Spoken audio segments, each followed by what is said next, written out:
Hi everyone, welcome back. You're watching The Money Show on ET now.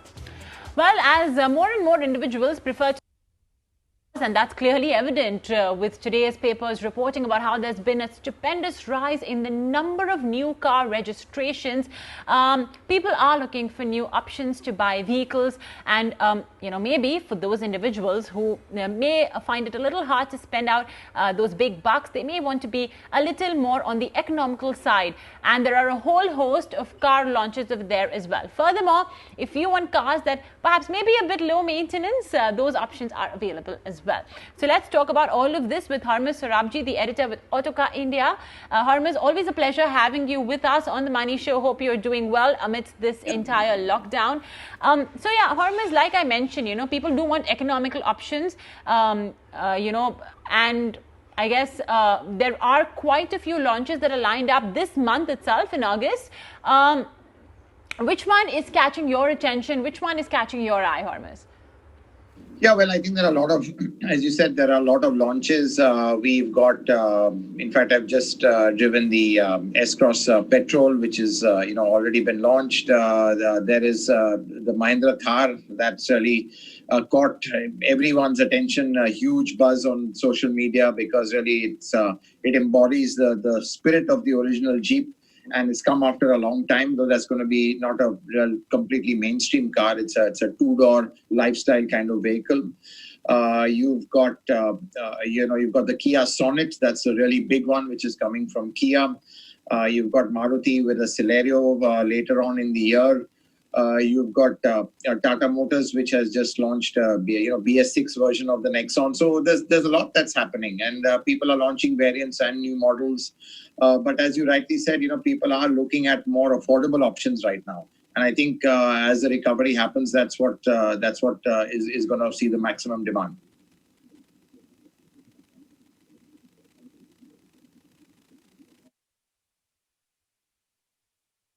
Not mistaken, a little over 8 lakh rupees. And, it's a bit of a rebranded model from the earlier one. What do you make of that one? I mean, is it worth the buck? Because, again, like we mentioned, right, Maruti is one of the most popular brands in India. Sorry, I lost you there. The audio was quite bad. Could you repeat that?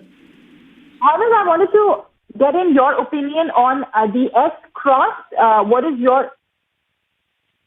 I mean, funnily enough, I can't tell you too much on it because there's an embargo till August 25th, so wait till then. But I think what I can say is that, what Maruti is doing with this car is it's targeting a lot of urban-centric people because for the first time, the S-Cross gets a petrol engine and an automatic gearbox. So typically that's, meant for more people who are doing not such great distances and want a more refined kind of experience and also more convenience as well with the automatic. So really that one is targeted for a more urban-centric, customers.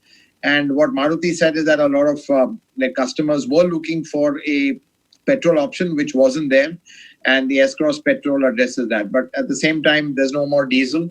And I think SUVs also need to have a diesel engine, and that's a miss.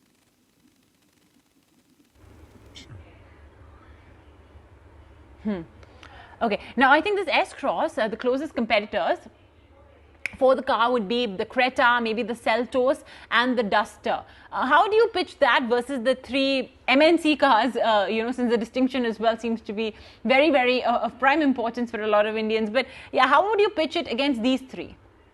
Well, I think clearly the benchmarks right now in this segment are the Seltos and the Creta. Just by the way, they've kind of carpet bombed the segment with so many engine options, different kinds of automatics, different kinds of petrols, diesel engines as well. I mean, they've just thrown everything into these two cars as possible. So I think both Creta and Seltos really have commanded they grabbed the mid-size SUV segment, and they are going to hang on to it. Duster is also a very capable vehicle. The only thing is it's showing its age a lot because when it had come out, it's been a while, and though they have upgraded it over the years, it's still not as contemporary as, let's say, the Seltos and the Creta. So it right now has just been launched with a 1.3 turbo petrol engine, quite competitively priced. So that engine really is will put some zing into the car, but quite honestly, overall as a package, when you take in the features, you take in the perceived quality, you take in the styling, all that sort of thing, it's the Creta and Seltos which are right now the most contemporary. And that's what customers are looking at.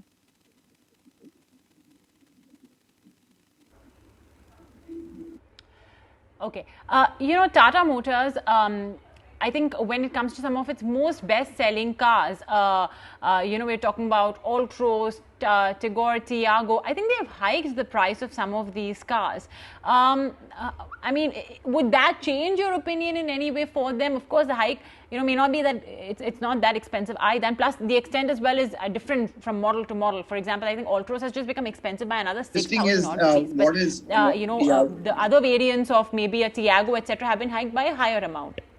Yeah, so I think what's interesting, I think what people need to know is that Tata Motors right now is done a pretty good thing. They've kind of cleaned up or realigned their whole pricing structure. So, while the ex-showroom prices have gone up, actually the on-road prices haven't gone up, and maybe even in some cases have gone down. Now, you may ask, how is that?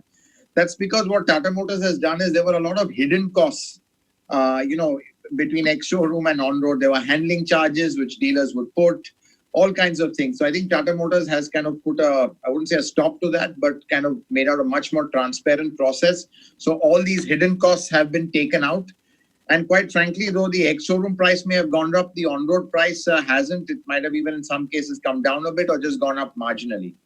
So I think it's important to know that Tata Motors has taken a good step forward in kind of really, realigning its pricing strategy, kind of, sorting it out.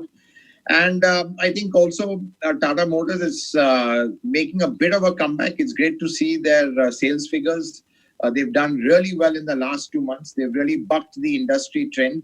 Of course, there's been growth because the base was very small in April when it was 0. But coming back, they are really at a much higher level of growth. And, it's all these factors. I think even the new management now is talking more to dealers. And you've got good products like the Altroz and the Harrier, which has got a BS6 engine, has got a more powerful engine, automatic, which was missing, things like a sunroof. So this has all come together for Tata Motors. And that's why we are seeing, a far improved performance from them.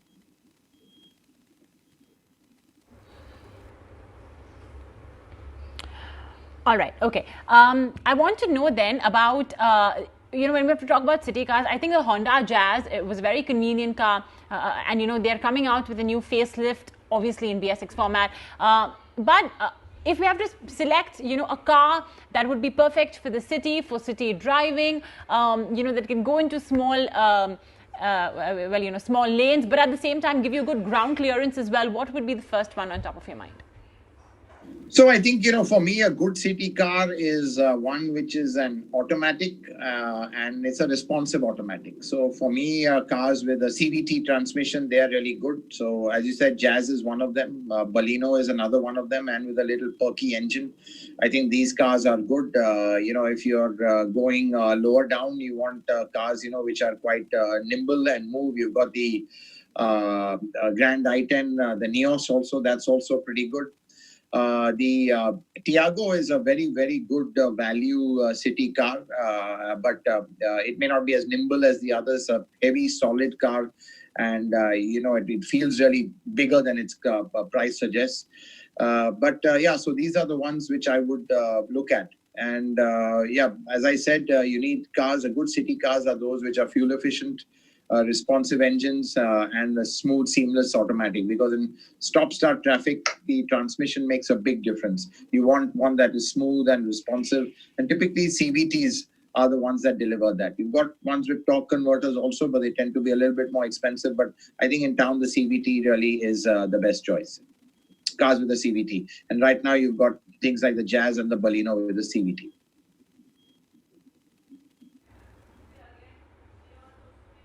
Okay. One last question, before we let you go, Hormazd, and that's, you already spoke about fuel efficiency. I mean, when we say city car, literally the second thing that, the topmost feature of a city car is fuel efficiency, right? But another factor is also maybe maintenance. There is this common notion that, an Indian car will always have a smaller maintenance factor or a cost. as opposed to maybe, you know, an international car, especially maybe a German car. Would you sort of agree with that notion, especially, and I ask you this question because obviously people at this point of time did not want to loosen their purse strings a lot. Yeah, so I think it's fair to say that. I mean, I'll tell you honestly, the benchmark for cost of ownership has always been Maruti.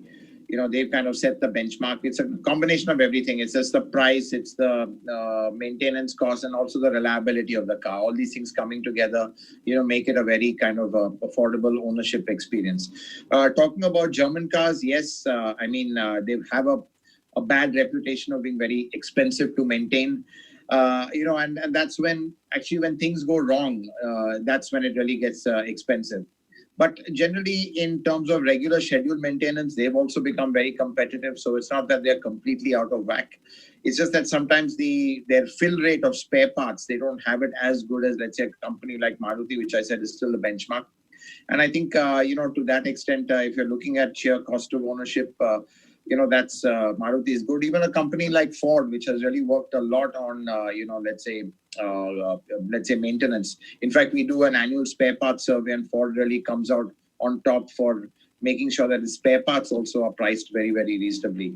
So everyone's working towards it. You know, I think as we go forward, companies are going to be to realize that, you know, maintenance is really super important, especially coming out of the pandemic where people, as you rightly said, don't want to spend much. They don't want any nasty shocks of getting big fat bills for when their cars come back from service.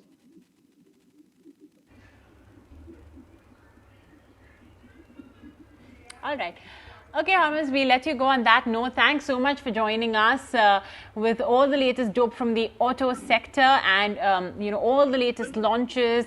Of course, more importantly, for those who do not want to loosen their purse strings a lot, some good value for money options as well, just shared right there for Hormazd. If you've missed it, you can catch this entire segment on YouTube, on ET Now's YouTube channel. For now, we will take a very short break right here on the